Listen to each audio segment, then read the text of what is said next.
Tandaan, ang may sinasabi ng Diyos ay ang balita na puro lamang kabuluanan. Huwag kang maniwala sa salita. Din ang mundo ay may ibang mensahe. Totoo ang sinasabi nila.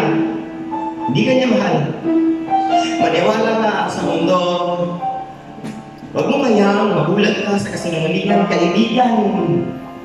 Hindi ka nabubuhay dahil sa pag-ibig. Ang lahat ng mayroon ka ay bunga lamang ng iyong mga desisyon.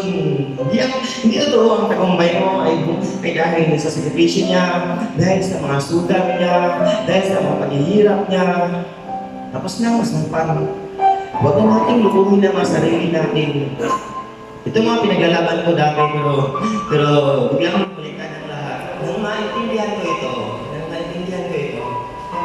namatay at nabuhay siya para sa akin, para sa iyo, at para sa ating lahat.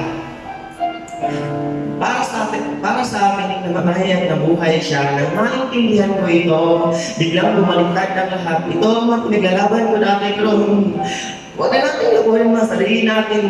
Tapos na ang usapan. Dahil sa mga paghihirap niya, dahil sa mga sugat niya, dahil sa mga sakripisyo niya. Hindi totoo ang tagumpay mo ay bunga lamang ng iyong mga desisyon. Ang lahat ng mayroon ka ngayon ay dahil sa pag-ibig. Kaibigan, hindi ka nabubuhay sa kasinungalingan. Huwag mong hayaang mabulag ka sa mundo. Maniwala ka. Mahal ka niya. Hindi totoo ang sinasabi nila ay dahil sa mga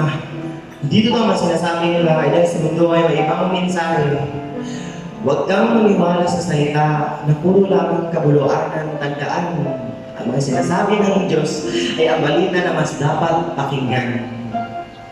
Tunay na mga pinalait ng kaaway ay pagkakamali.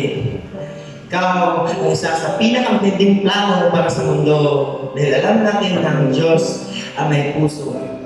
Kaya ibasura mo na ang paniniwala higit ang kasamaan kaysa sa kabutihan ng pag-ibig.